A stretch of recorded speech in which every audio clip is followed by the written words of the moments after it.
ദൈവവചന കേൾവി നമുക്കെല്ലാവർക്കും ദിനംതോറും ഉണ്ട്. നമ്മുടെ ജീവിതത്തിൽ വരുത്തേണ്ടതായിട്ടുള്ള മാറ്റങ്ങളെക്കുറിച്ചും രൂപാന്തരത്തെക്കുറിച്ചും ഒക്കെ നമ്മളങ്ങനെ പലപ്പോഴും ചിന്തിക്കുകയും ഓരോ ദൈവവചന കേൾവി കഴിയുമ്പോഴും നമുക്ക് ഒന്ന് ശരിയാവണം, നന്നാവാനുണ്ട് എന്നൊക്കെയുള്ള ഒരു ചിന്തയോടുകൂടി നാം ഭവനത്തിലേക്ക് മടങ്ങി പോവുകയാണ് ചെയ്യുന്നത്.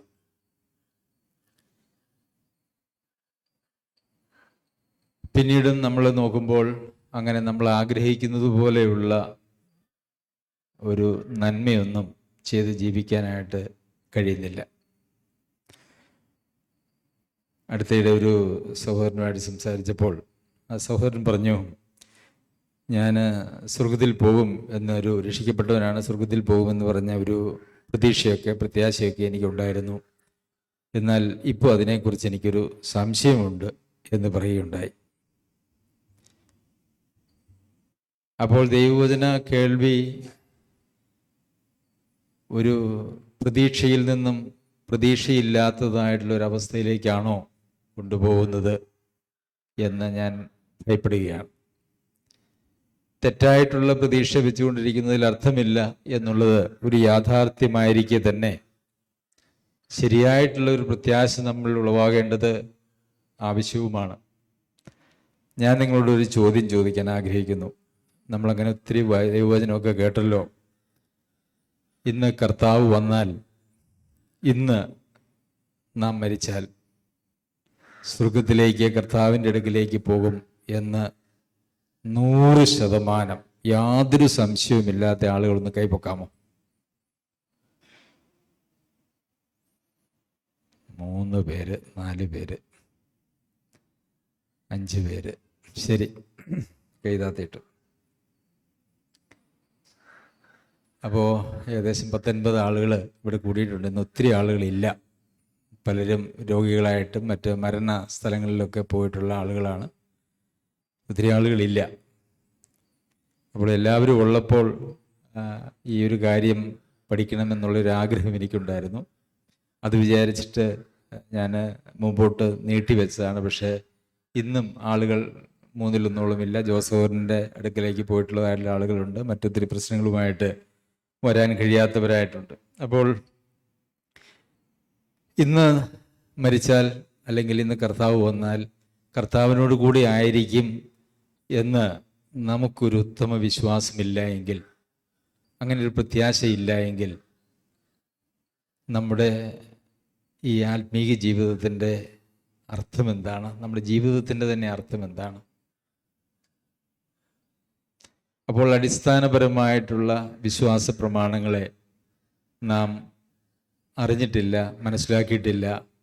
അത് നമ്മൾ അങ്ങനെ അതിലുറയ്ക്കാതെ അതിൽ നിന്നൊക്കെ വഴുതി മാറി വിശ്വാസം എന്ന് പേര് പറയുന്നതിൻ്റെ ഏതൊക്കെയോ തലങ്ങളിൽ അകപ്പെട്ടു പോയിരിക്കുന്നു എന്നാണ് മനസ്സിലാക്കുന്നത്. അപ്പോൾ നിത്യതയിലേക്ക് പോകും എന്ന് ഉറപ്പില്ലാത്തവരോട് പറയേണ്ടതായിട്ടുള്ള സന്ദേശം എന്താണ്? സുവിശേഷമാണ്, അല്ലേ? സുവിശേഷമാണ് പറയേണ്ടത്. അപ്പോൾ രക്ഷിക്കപ്പെട്ടുവെന്നും സ്നാനപ്പെട്ടുവെന്നും ഒക്കെ പറഞ്ഞ് അനേക വർഷങ്ങൾ കഴിഞ്ഞിട്ട്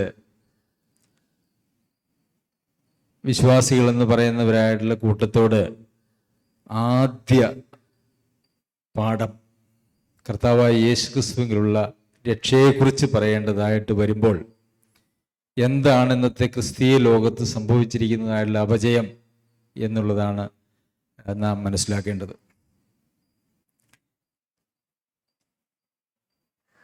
പ്രിയമുള്ളവരെ, ഇന്ന് ക്രിസ്തീയ ലോകത്തിലെ ഏറ്റവും തെറ്റിദ്ധരിക്കപ്പെട്ടതായിട്ടുള്ളൊരു വാക്കാണ് വിശ്വാസം എന്ന് പറയുന്നത്. ദൈവവചനത്തിൽ പറഞ്ഞിരിക്കുന്നതായിട്ടുള്ള വിശ്വാസം, ഇന്ന് മനുഷ്യർ മനസ്സിലാക്കി മുമ്പോട്ട് പോകുന്നതായിട്ടുള്ള വിശ്വാസം, ഇത് രണ്ടും തമ്മിൽ ഒരു ബന്ധവുമില്ല. അതാണ് കഴിഞ്ഞ ദിവസങ്ങളിൽ ഞാൻ മനസ്സിലാക്കിയതായ ഒരു വലിയ കാര്യം. ഇന്ന് ഒരു വിശ്വാസി എന്ന് പറഞ്ഞാൽ ആരാ ഒരു വിശ്വാസി? നമ്മൾ ചോദിക്കും വിശ്വാസത്തിലാണോ എന്ന് ചോദിക്കും, അല്ലേ? ആളുകളെ കണ്ട് നിങ്ങൾ വിശ്വാസത്തിലാണോ, വിശ്വാസിയാണോ എന്ന് ചോദിച്ചാൽ ആരാ? പൊതുവിൽ പറഞ്ഞാൽ ഈ പൗരോഹിത്യ സഭകളിൽ അല്ലാത്ത മറ്റ് ബ്രദറൻ, ലോക്കൽ ബാപ്റ്റിസ്റ്റ്, പെന്തക്കോസ്ത് വിഭാഗങ്ങളിൽപ്പെട്ട ആളുകളൊക്കെ അവരെക്കുറിച്ച് പറയുന്നതായിട്ടുള്ള വാക്കുകളാണ്, എന്ത് പേരാണ്? ഞങ്ങൾ വിശ്വാസികളാണ്. മറ്റ് പൗരോഹിത്യ സഭകളിലൊക്കെ ഉള്ളവരാളുകൾ അവിശ്വാസികളാണ് എന്നാണ് അതിൻ്റെ വ്യംഗ്യാർത്ഥം. അപ്പം അവരെ വിശ്വാസികളാണ് എന്ന് പറയാനായിട്ടുള്ള കാര്യം, വിശ്വാസത്താലാണ് രക്ഷ എന്ന് അവർ വിശ്വസിക്കുന്നില്ല. അവർ വിശ്വാസത്താലും പ്രവൃത്തിയാലും ആണ് രക്ഷ എന്നാണ് വിശ്വസിക്കുന്നത്. ഇപ്പോൾ നമുക്കും നമ്മൾ നിത്യതയിലേക്ക്, അല്ലെങ്കിൽ നമ്മുടെ രക്ഷ, ആത്മരക്ഷ എന്ന് പറയുന്നത് വിശ്വാസത്താലാണ് എന്ന് നമുക്ക് ഉറപ്പില്ല. കാരണം നമ്മൾ എന്താ ഇപ്പം ചിന്തിച്ചിരിക്കുന്നേ? എൻ്റെ കയ്യിലിരിപ്പ് ഒരല്പം പ്രശ്നമായതുകൊണ്ട് ഞാൻ കർത്താവിൻ്റെ അടുക്കൽ പോകുമോ ഇല്ലയോ എന്ന് എനിക്കറിയില്ല. അതല്ലേ നമ്മളിപ്പോൾ പറഞ്ഞേ? പരസ്യമായിട്ട് കൈ പൊക്കാത്ത 44 പേര് പറഞ്ഞത് എന്താണ്? എൻ്റെ വിശ്വാസം ദൈവസന്നിധിയിൽ സ്വീകാര്യമായിട്ടുള്ള വിശ്വാസമല്ല, എൻ്റെ പ്രവൃത്തിയും ദൈവസന്നിധിയിൽ സ്വീകാര്യമല്ല, അതുകൊണ്ട് ഞാൻ പോകുമോ ഇല്ലയോ എന്നുള്ളത് എനിക്കറിയില്ല. അതാണ് നമ്മളെല്ലാവരും ഇപ്പോൾ പറഞ്ഞതായിട്ടുള്ളൊരു കാര്യം. അപ്പം ഈ പൗരോഹിത്യ സഭകളല്ലാത്ത സഭകളിലുള്ള ആളുകൾ അവരെ കുറിച്ച് വിശ്വാസികൾ എന്ന് പറയും. പിന്നെ ആരെക്കുറിച്ചാണ് വിശ്വാസികൾ എന്ന് പറയുന്നത്? പിന്നെ ഈ സഭാ ശുശ്രൂഷകന്മാരെ കുറിച്ച് അവരോട് ചോദിക്കാമെന്ന് വിചാരിച്ചു. നിങ്ങൾ എങ്ങനെയാണ് ജീവിക്കുന്നത്, നിങ്ങളുടെ വരുമാന മാർഗം എന്താണ് എന്ന് ചോദിച്ചാൽ അവർ സാധാരണ പറയാനുള്ള ഒരു ഉത്തരവുണ്ട്. എന്താണെന്നറിയാമോ? ഞങ്ങൾ വിശ്വാസത്താലാണ് ജീവിക്കുന്നത്, അല്ലേ? അങ്ങനെ പറഞ്ഞു കേട്ടിട്ടില്ല? ഞങ്ങൾ വിശ്വാസത്താലാണ് ജീവിക്കുന്നത്. അപ്പോൾ അവരെ സംബന്ധിച്ചിടത്തോളം വിശ്വാസത്താലുള്ള ജീവിതം എന്ന് പറഞ്ഞാൽ എന്താണ്? സ്വന്തമായിട്ട് അധ്വാനമൊന്നും കഴിക്കാതെ, മറ്റുള്ള ആരോടും സാമ്പത്തികമായിട്ടുള്ള ആവശ്യങ്ങൾ പറയാതെ, പൈസയ്ക്ക് വേണ്ടി, സമ്പത്തിന് വേണ്ടി കാത്തി ഇരിക്കുന്നതായിട്ടുള്ള ഒരു ജീവിതം. അതാണ് അവരെ സംബന്ധിച്ചിടത്തോളം വിശ്വാസം എന്ന് പറയുന്നത്. പിന്നെ ഒരു സഭയിലെ നിങ്ങൾ വിശ്വാസിയാണോ എന്ന് ചോദിച്ചു കഴിഞ്ഞാൽ ചില ആളുകൾ പറയുന്ന ഉത്തരവുണ്ടെന്ന് അറിയാമോ? അല്ല, വിശ്വാസിയല്ല, പാസ്റ്ററാന്ന് പറയും, അല്ലെങ്കിൽ മൂപ്പനാണെന്ന് പറയും. അപ്പം അങ്ങനെയും ഒരു തരംതിരിവുണ്ട്. ഒരു കേവല വിശ്വാസിയും ഒരു പാസ്റ്ററും തമ്മിലുള്ള ഒരു വ്യത്യാസം, അങ്ങനെ ഒരു വ്യത്യാസവും പൊതുവേ ഉണ്ട്. വിശ്വാസിയാണെന്ന് ചോദിച്ചു കഴിഞ്ഞാൽ, വിശ്വാസിയാണെന്ന് പറയുന്നതിന് പകരം എൻ്റെ ഗ്രേഡ് അല്പം കൂടെ കൂടുതലാണ്, ഞാനൊരു പാസ്റ്ററാണെന്ന് പറയുന്നതായിട്ടുള്ള ആളുകളുണ്ട്. പിന്നെ വിശ്വാസം എന്ന് പറഞ്ഞാൽ എന്താണ്? ഇന്ന് വിശ്വാസം എന്ന് പറയുന്നത് രക്ഷയ്ക്കുതകുന്നതായ, ഒരു മനുഷ്യനെ നീതീകരിക്കുന്നതായിട്ടുള്ള, ദൈവസന്നിധിയിൽ സ്വീകാര്യനാക്കുന്നതായിട്ടുള്ള വിശ്വാസങ്ങളൊന്നുമല്ല ഈ പറയുന്നതൊന്നും എന്ന് നമുക്കറിയാം. പിന്നെ എനിക്കൊരു രോഗം വന്നു, ആ രോഗം മാറണമേ എന്ന് നിങ്ങൾ വിശ്വസിച്ച് പ്രാർത്ഥിക്കുക, അല്ലേ? ആളുകൾ പറയും നിങ്ങൾക്ക് എന്തെങ്കിലും പ്രശ്നങ്ങളുണ്ടെങ്കിൽ നിങ്ങൾ വിശ്വസിച്ച് അല്ലെങ്കിൽ പിടിച്ചു വെച്ച് പ്രാർത്ഥിക്കുക. അപ്പോൾ എന്താണ് വിശ്വാസം എന്ന് പറയുന്നത്? അവിടെ നമ്മുടെ മുമ്പിലുള്ളതായിട്ടുള്ള ഒരു പ്രതിസന്ധിയെ നമുക്ക് നേരിടാൻ കഴിയാത്ത ഒരു സാഹചര്യം വരുമ്പോൾ ഒരു അമാനുഷിക ശക്തിയുള്ളതായിട്ടുള്ള ഒരാൾ എന്നെ സഹായിക്കും എന്ന് ഞാൻ വിശ്വസിക്കുന്നു. അതെല്ലാം മതങ്ങളിലുള്ളതല്ലേ, അല്ലേ? അത് ഹൈന്ദവ മതത്തിലെ വിശ്വാസവും അത് തന്നെയാണ്. അതുപോലെ ഇസ്ലാം മതത്തിൽ, അതുപോലെ ലോകത്തിലുള്ള എല്ലാ മതങ്ങളിലും ആളുകൾ ദൈവത്തിൻ്റെ അടുക്കിലേക്ക് പോകുന്നത് അവർക്ക് അസാധ്യമായിട്ടുള്ള കാര്യങ്ങളെ സാധ്യമാക്കി കൊടുക്കുന്ന ഏതോ ഒരു അദൃശ്യ ശക്തിയുണ്ട്. അങ്ങനെ ഒരു വിശ്വാസമാണ് ഇന്ന് വ്യാപകമായിട്ടുള്ളത്. ഇതൊന്നും ദൈവവചനത്തിൽ പറഞ്ഞിരിക്കുന്നതായിട്ടുള്ള വിശ്വാസം അല്ല എന്നുള്ളതാണ് ശരി. ചിലർ പറയും ഒരു അസുഖം വന്നാൽ ഞാൻ ചികിത്സിക്കുകയില്ല, എനിക്ക് കർത്താവ് സൗഖ്യം തരണം, ഞാനതിൽ വിശ്വസിക്കുന്നു. അങ്ങനെ വ്യക്തിപരമായിട്ട് നമുക്ക് കർത്താവിൽ വിശ്വസിച്ച് കർത്താവിനോട് സൗഖ്യത്തിന് വേണ്ടി പോകുന്നതിന് കുഴപ്പമൊന്നുമില്ല. അത് ഓരോരുത്തരുടെയും വ്യക്തിപരമായിട്ടുള്ള തീരുമാനമാണ്. ഞാനും അങ്ങനെ ചില സമയങ്ങളിലൊക്കെ തീരുമാനിച്ചിട്ടുണ്ട്. എന്നാൽ അത് മറ്റുള്ളവരെ പഠിപ്പിക്കുവാനായിട്ടുള്ളൊരു ഉപദേശമല്ല. കാരണം കർത്താവ് തന്നെ പറഞ്ഞ് രോഗികൾക്കാണ് വൈദ്യനെ കൊണ്ട് ആവശ്യം, അതല്ലാതെ രോഗമില്ലാത്തവർക്കല്ല. അപ്പോൾ രോഗത്തിന് ചികിത്സിക്കാതിരിക്കുക എന്ന് പറയുന്നത് അപ്പം എന്തായി? വിശ്വാസത്തിൻ്റെ ഒരു നമുക്കറിയാമല്ലോ, ചില സഭകളിലൊക്കെ അങ്ങനെ ചിന്തിക്കുന്ന ആളുകളുണ്ട്. രോഗത്തിന് വേണ്ടി ചികിത്സിച്ചല്ലത് പാപമാണ്, വിശ്വാസത്തിൻ്റെ കുറവാണ്. പൗലോസ് അപ്പോസ്തലൻ പോലും തൻ്റെ കൂട്ടത്തിൽ ഡോക്ടറെയുമായിട്ടാണ്, ലൂക്കോസ് എന്ന് പറയുന്ന വൈദ്യനെയുമായിട്ടാണ് പൗലോസ് അപ്പോസ്തലന്റെ സുവിശേഷ പ്രവർത്തനങ്ങളെല്ലാം നടത്തിയിരുന്നത്. തൻ്റെ അവസാന കാലം വരെ ലൂക്കോസ് കൂടെ ഉണ്ടായിരുന്നു എന്ന് നമുക്കറിയാം. അപ്പൊ ഇതൊന്നും വിശ്വാസമല്ല. ഇതൊക്കെ എന്താ? നമുക്ക് ഈ ലോകത്തിൽ ഒത്തിരി പ്രാരാബ്ധങ്ങളുണ്ട്, പ്രശ്നങ്ങളുണ്ട്. ഈ പ്രശ്നങ്ങൾക്കൊരു പരിഹാരത്തിന് വേണ്ടിയുള്ള നമ്മുടെ ആഗ്രഹവും അതിനുവേണ്ടിയുള്ള നമ്മുടെ തീവ്രമായിട്ടുള്ള വാഞ്ചയൊക്കെയുമാണ് വിശ്വാസമായിട്ട് പ്രഖ്യാപിച്ചിട്ടുള്ളത്. അതുകൊണ്ട് മനുഷ്യരുടെ വിശ്വാസമെല്ലാം വളരെ ബലഹീനമാണ്. എന്താണ് ബലഹീനമാണെന്ന് പറയാൻ കാരണം? നമ്മളൊരു രോഗം മാറും എന്ന് വിശ്വസിച്ചു, പക്ഷെ രോഗം മാറിയില്ല. അപ്പൊ നമ്മുടെ വിശ്വാസത്തിന് എന്താ പറ്റുന്നേ? രോഗം മാറ്റിത്തരാൻ മനസ്സില്ലാത്ത ഒരു ദൈവം, അല്ലേ? അങ്ങനെയല്ലേ നമ്മൾ ചിന്തിക്കുന്നേ? എനിക്കൊരു പ്രശ്നം വന്നു, രോഗമല്ല, എന്ത് പ്രശ്നങ്ങളുമായിക്കൊള്ളട്ടെ. അപ്പോൾ അതിനു വേണ്ടിയിട്ട് കർത്താവിനോട് മുട്ടിപ്പായി പ്രാർത്ഥിച്ചു, ഉപവസിച്ച് പ്രാർത്ഥിച്ചു, സഭ ഒന്നടങ്കം പ്രാർത്ഥിച്ചു, എന്നിട്ടൊന്നും അതിൻ്റെ ഉത്തരം കിട്ടിയില്ല. അപ്പോൾ നമ്മുടെ വിശ്വാസം എവിടെയാണ്?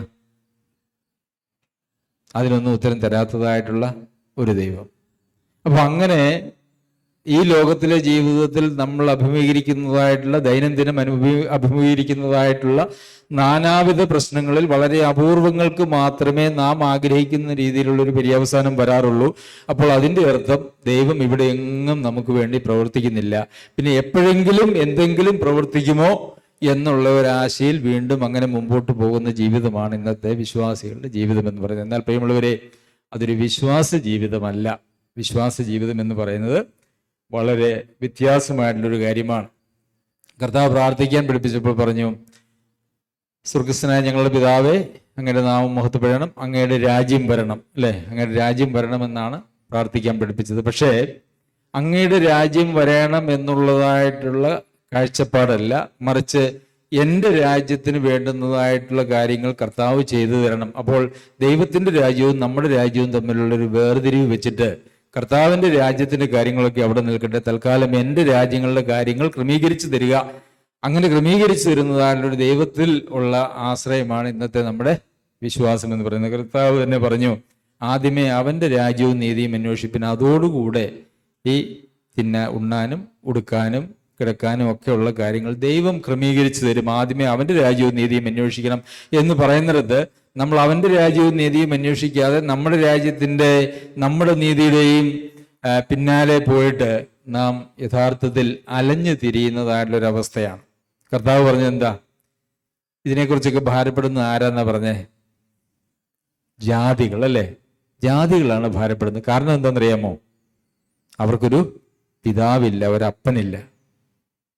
സ്വർഗസ്ഥനായ പിതാവേ എന്ന് വിളിച്ചുകൊണ്ട് ചെല്ലാൻ, പോകാൻ, സ്വീകരിക്കാൻ, അണയാൻ അവർക്കൊരു പിതാവില്ല എന്നുള്ളത് കൊണ്ട് അവരാണ് ഇങ്ങനെ ദൈനംദിന ജീവിതത്തെക്കുറിച്ചുള്ള ആവലാതികളിലും വേവലാതികളിലും ജീവിക്കുന്നത്. നിങ്ങൾക്കതിൻ്റെ ആവശ്യമില്ല. കാരണം നിങ്ങൾക്കൊരു പിതാവ് സ്വർഗത്തിൽ, നിങ്ങളുടെ എല്ലാ പ്രശ്നങ്ങളും അറിയുന്നതിൻ്റെ പിതാവ് സ്വർഗത്തിലുണ്ടെന്നാണ് കർത്താവ് പറഞ്ഞത്. ആ ഒരു വിശ്വാസം നമുക്ക് ഇല്ല. അങ്ങനെയല്ല നമ്മൾ ചിന്തിക്കുന്നത് എന്നുള്ളത് നമുക്കറിയാമല്ലോ. ബൈബിളിൽ പല വിഷയങ്ങളെ സംബന്ധിച്ച്, ധാരാളം വിഷയങ്ങളെ സംബന്ധിച്ച് ബൈബിൾ പറയുന്നുവെങ്കിലും ബൈബിളിൽ വളരെ കൃത്യമായിട്ട് നിർവചനം പറഞ്ഞിരിക്കുന്ന ഒരു കാര്യമുണ്ട്. എന്താണ്? വിശ്വാസം. വിശ്വാസം എന്നതോ ആശിക്കുന്നതിൻ്റെ ഉറപ്പും കാണാത്ത കാര്യങ്ങളുടെ നിശ്ചയവുമാകുന്നു. ഒരു ക്ലാസ് കൊണ്ടോ 2 ക്ലാസ് കൊണ്ടോ ഈ വിഷയം തീരുന്നതല്ല. അതുകൊണ്ട് നമുക്ക് ആമുഖം മാത്രമേ ഇന്ന് ചിന്തിക്കുവാനായിട്ട് സാധിക്കുകയുള്ളൂ എന്ന് ഞാൻ വിചാരിക്കുന്നു. അപ്പോൾ വിശ്വാസം എന്ന് പറഞ്ഞാൽ അത് ആശിക്കുന്നതിൻ്റെ ഉറപ്പും കാണാത്ത കാര്യങ്ങളുടെ നിശ്ചയവുമാണ്. അപ്പോൾ വിശ്വാസം അധിഷ്ഠിതമായിരിക്കുന്നത് ആശിക്കുന്ന ചില കാര്യങ്ങൾ, ആശ അല്ലെങ്കിൽ പ്രത്യാശ, അല്ലേ? പിടികിട്ടിയോ? വിശ്വാസം എന്ന് പറയുന്നത് അടിസ്ഥാനപ്പെട്ടിരിക്കുന്നത് നമ്മൾ ഇപ്പോൾ ഇവിടെ ഉള്ളതല്ല, മറിച്ച് നമുക്ക് എന്നോ ലഭിക്കാൻ പോകുന്ന ഒരു കാര്യം. രണ്ടാമത്തത് കാണാത്ത കാര്യങ്ങളെക്കുറിച്ചുള്ള നിശ്ചയം. ഈ ലോകത്തിലുള്ള എല്ലാ കാര്യങ്ങളും നമുക്ക് കാണാൻ പറ്റും, ഇല്ലേ? നമുക്ക് കാണാവുന്ന ഈ ലോകത്തിൽ കാഴ്ചയുള്ളവർക്ക് എല്ലാ കാര്യങ്ങളും കാണാൻ പറ്റും. അപ്പോൾ ഈ വിശ്വാസം എന്ന് പറയുന്നത് എന്തല്ല? ഈ ലോകവുമായിട്ട് ബന്ധപ്പെട്ട യാതൊന്നുമല്ല. ഇത് ഭാവിയിൽ കർത്താവിന്റെ വരവെങ്കിൽ അല്ലെങ്കിൽ ഭാവിയിൽ സംഭവിക്കാനിരിക്കുന്നതും നമുക്ക് ആർക്കും കാണാൻ കഴിയാത്തതുമായിട്ടുള്ള കാര്യമാണ് ഈ വിശ്വാസത്തിന്റെ അടിസ്ഥാനം എന്ന് പറയുന്നത്. ആശിക്കുന്നതിന്റെ ഉറപ്പും കാണാത്ത കാര്യങ്ങളുടെ നിശ്ചയവും. അപ്പോൾ ഇത്രയും മനസ്സിലായോ?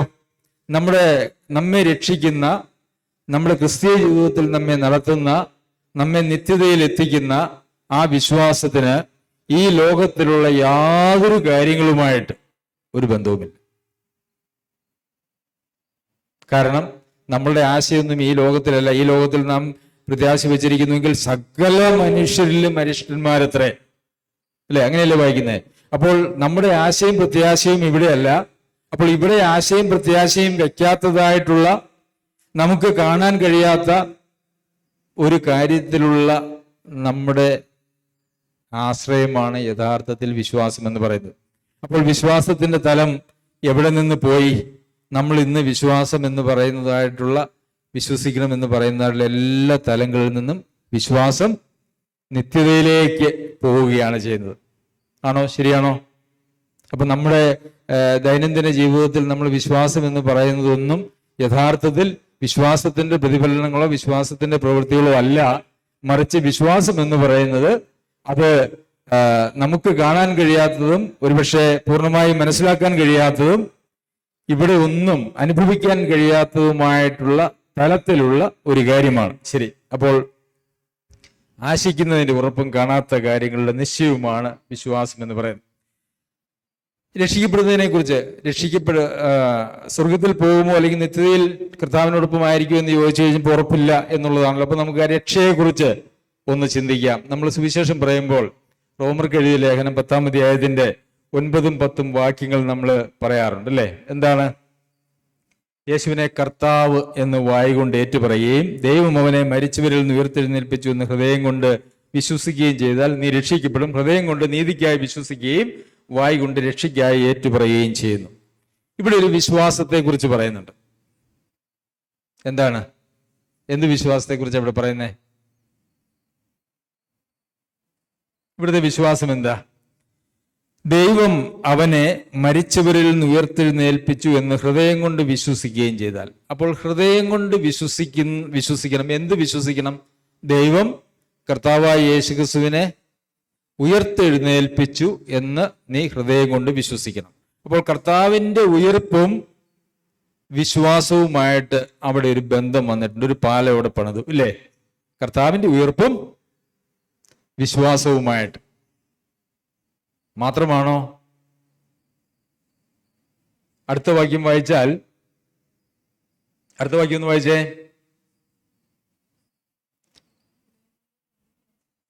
ഹൃദയം കൊണ്ട് നീതിക്കായി വിശ്വസിക്കുന്നു. അപ്പോൾ ഒരു കാര്യവും കൂടെ അവിടെ വന്നു. എന്താണ്? നീതി. അപ്പോൾ ഉയർപ്പ്, വിശ്വാസം, നീതി, ഈ 3 പദങ്ങളാണ് യഥാർത്ഥത്തിൽ സുവിശേഷത്തിന്റെ അടിസ്ഥാന തത്വം എന്ന് പറയുന്നത്. കർത്താവായ യേശുക്രിസ്തുവിന്റെ പുനരുത്ഥാനം, ഉയർപ്പ്, അതിലുള്ള നമ്മളുടെ വിശ്വാസം, അതിനാൽ നമുക്ക് ലഭിക്കുന്നതായ നീതീകരണം. നീതീകരിച്ചു എന്ന് പറഞ്ഞാൽ എൻ്റെ അർത്ഥം എന്താണ്? നീതീകരിച്ചു എന്ന് പറഞ്ഞാൽ ഒരു പ്രശ്നവുമില്ല. നീതിമാനായിട്ട് പ്രഖ്യാപിച്ചു കഴിഞ്ഞാൽ പിന്നെ നീതിമാനായിട്ട് പ്രഖ്യാപിച്ചിട്ട് ആരെങ്കിലും തൂക്കിക്കൊല്ലുമോ? ഇല്ല. കർത്താവിനെ മാത്രമേ അങ്ങനെ ചെയ്തിട്ടുള്ളൂ. ഈ മനുഷ്യനിൽ ഒരു കുറ്റവും കാണുന്നില്ല, നിങ്ങൾ അവനെ കൊണ്ടുപോയി ക്രൂശിച്ചുകൊള്ളുവിൻ എന്ന് പറയുന്നത് ലോകത്തിൽ ഒരിക്കൽ മാത്രം സംഭവിച്ചിട്ടുള്ളതായിട്ടുള്ള ഒരു ന്യായവിധിയാണ്. അത് നമ്മുടെ കർത്താവിന്റെ കാര്യത്തിൽ മാത്രമാണ് നടന്നത്. അതല്ലെങ്കിൽ നീതിമാനായിട്ട് പ്രഖ്യാപിക്കുന്ന ഒരാൾക്കും ഒരു ശിക്ഷാവിധിയുമില്ല. അപ്പോൾ കർത്താവായ യേശുക്രിസ്തുവിന്റെ പുനരുത്ഥാനത്തിലുള്ള വിശ്വാസത്താൽ ലഭിക്കുന്ന നീതീകരണത്താലാണ് ഒരു മനുഷ്യന്റെ രക്ഷ എന്ന് പറയുന്നത്. ക്ലിയർ ആയോ? അതെങ്ങനെയാണ് സംഭവിക്കുന്നത്, അതെന്താണ് എന്നുള്ളതാണ് പിന്നെ നമുക്ക് ഓരോന്നോരോന്നായി അതിനെക്കുറിച്ച് ചിന്തിക്കാനായിട്ടുള്ളത്. ശരി, നമ്മൾ സ്വർഗത്തിൽ പോകുമോ, അല്ലെങ്കിൽ കർത്താവ് വന്നാൽ കർത്താവിനോടൊപ്പം പോകുമോ, ഇന്ന് ഞാൻ മരിച്ചാൽ സ്വർഗത്തിൽ പോകുമോ എന്നൊക്കെ ചോദിച്ചപ്പം ഇല്ല, അല്ലെങ്കിൽ ഉറപ്പില്ല എന്ന് ചിന്തിച്ചതായ ആളുകളാണല്ലോ നമ്മളിൽ ബഹുഭൂരിപക്ഷവും, അല്ലേ?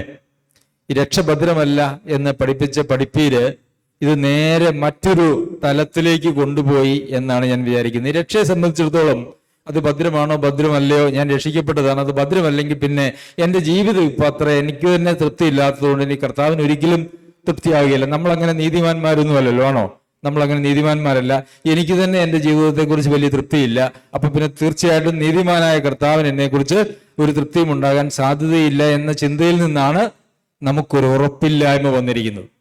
ഈ രക്ഷയുടെ ഭദ്രത എന്ന് പറയുമ്പോൾ പ്രിയമുള്ളവരെ, അത് കർത്താവ് നൽകിയിരിക്കുന്നതായിട്ടുള്ള രക്ഷ, അത് കർത്താവിൽ വസിക്കുന്നവരെ സംബന്ധിച്ചിടത്തോളം ഒരിക്കലും നഷ്ടപ്പെടുന്നതല്ല എന്നുള്ളത് നമ്മൾ മനസ്സിലാക്കണം. ഞാൻ അതിനെക്കുറിച്ച് പറഞ്ഞപ്പോൾ ആദ്യം തന്നെ പറഞ്ഞു, രക്ഷഭദ്രമല്ല എന്ന് പറയുന്നതായിട്ടുള്ള ആ പ്രയോഗം പോലും മറ്റൊരു കൃത്യമായിട്ടുള്ള സന്ദേശം കൊടുക്കാൻ ഒരു പദം ലഭ്യമല്ലാത്തതിനാൽ അത് ഉപയോഗിക്കുന്നു എന്ന് മാത്രമേ ഉള്ളൂ. അങ്ങനെ കർത്താവ് ഒരുക്കിയിരിക്കുന്നതായിട്ടുള്ള രക്ഷയ്ക്ക് ഒരു വ്യക്തതയില്ലെന്നോ അതിനൊരു പൂർണ്ണതയില്ലെന്നോ അങ്ങനെയൊന്നും അതിനർത്ഥമില്ല എന്ന് ഞാൻ അന്ന് നിങ്ങളുടെ അടുത്ത് പറഞ്ഞിരുന്നു. എന്നാൽ ഈ രക്ഷ ഭദ്രമല്ല എന്ന് നമ്മളങ്ങനെ ഇടയ്ക്ക് ചിന്തിക്കുകയും കേൾക്കുകയും ഒക്കെ വായിക്കുകയും ഒക്കെ ചെയ്തപ്പോൾ നമ്മുടെ രക്ഷയ്ക്ക് എന്ത് പറ്റി എന്നുള്ളതിനെ കുറിച്ച്, അല്ലെങ്കിൽ ഞാൻ രക്ഷിക്കപ്പെട്ടോ ഇനി ആ രക്ഷ നശിച്ചു പോകുമോ എന്നുള്ളൊരു ഭയത്തിലാണ് ആളുകൾ അനേകരും ജീവിക്കുന്നത് എന്നുള്ളതാണ് ഒരു യാഥാർത്ഥ്യം. എന്നാൽ അങ്ങനെ ഒരു ഭയത്തിൻ്റെതായിട്ടുള്ള ആവശ്യമില്ല. പിന്നെ നമ്മുടെ പ്രവൃത്തികളാൽ നമുക്ക് രക്ഷ പ്രാപിക്കാൻ കഴിയുമോ? അപ്പൊ നമ്മൾ പറഞ്ഞത് എന്താണെന്നറിയാമോ? ഇപ്പൊ ഇവിടെ ഇരിക്കുന്നതായിട്ടുള്ള 5-6 പേരിൽ ഒഴികെ ബാക്കി എല്ലാവരും പറഞ്ഞത് വിശ്വാസത്താൽ അല്ല രക്ഷ, പ്രവൃത്തിയാലാണ് രക്ഷ. എൻ്റെ പ്രവൃത്തി ശരിയല്ല, അതുകൊണ്ട് ഞാൻ കർത്താവിനോട് ചേരുവോ എന്നുള്ള സംശയമുണ്ടെന്ന അത് ഏറ്റവും വലിയ ദുരുപദേശമാണ്, അല്ലേ? അപ്പൊ നാം കേട്ടത് മുറുകെ പിടിക്കാതിരുന്നത് കൊണ്ട് അങ്ങനെ ഒഴുകി ഒഴുകി ഒഴുകി ഒഴുകി നമ്മൾ ആ സത്യ ഉപദേശത്തിൽ നിന്നും ഇന്ന് ഏറ്റവും വലിയ ദുരുപദേശത്തിന്റെ ഒരു മനോഭാവത്തിലേക്ക്, ഇവിടെ ആരും അങ്ങനെ പഠിപ്പിച്ചിട്ടില്ലെങ്കിലും നമ്മൾ അറിയാതെ നമ്മുടെ ഉള്ളിൽ നടന്നതായിട്ടുള്ള നമ്മുടെ ജഡത്തിന്റെയും പിശാചിന്റെയും സ്വാധീനത്താൽ നമ്മൾ ഒഴുകി ഒഴുകി എവിടെയോ ഒരിടത്ത് അലയുന്ന ഒരവസ്ഥയിലേക്കാണ് നാം എത്തിയിരിക്കുന്നത്.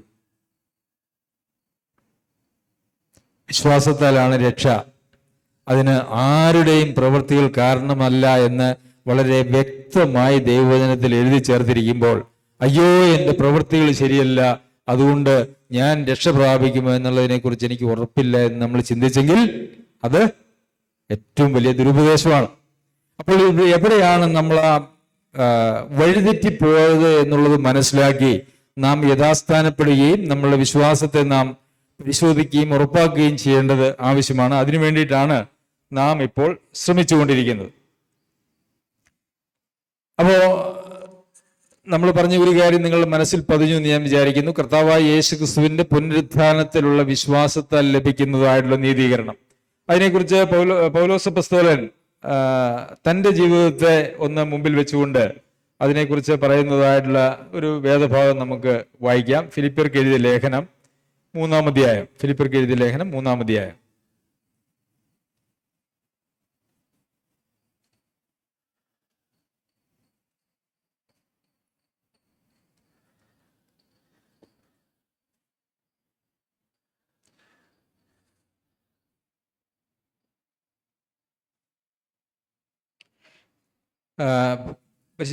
ഇവിടെ പൗലോസ് അപ്പോസ്തലൻ അതിൻ്റെ 4 മുതലുള്ള വാക്യങ്ങളിലെ, പക്ഷെ എനിക്ക് ജഡത്തിലും ആശ്രയിപ്പാൻ വകയുണ്ട്, മറ്റാർക്കും ജഡത്തിൽ ആശ്രയിക്കാമെന്ന് തോന്നിയാൽ എനിക്ക് അധികം.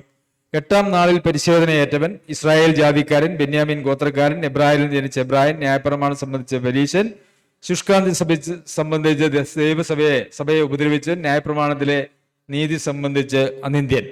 അപ്പോൾ ഇവിടെ പൗലോസ് അപ്പോസ്തലൻ തൻ്റെ ജീവിതത്തെ ഒന്ന് പ്രശംസിക്കാനാണെങ്കിൽ, ജഡത്തിൽ പ്രശംസിക്കാനാണെങ്കിൽ അതിനുള്ള കുറേ കാര്യങ്ങൾ പറയുകയാണ്, അല്ലേ? ഇതൊന്നും ഭൗതിക കാര്യങ്ങളല്ല.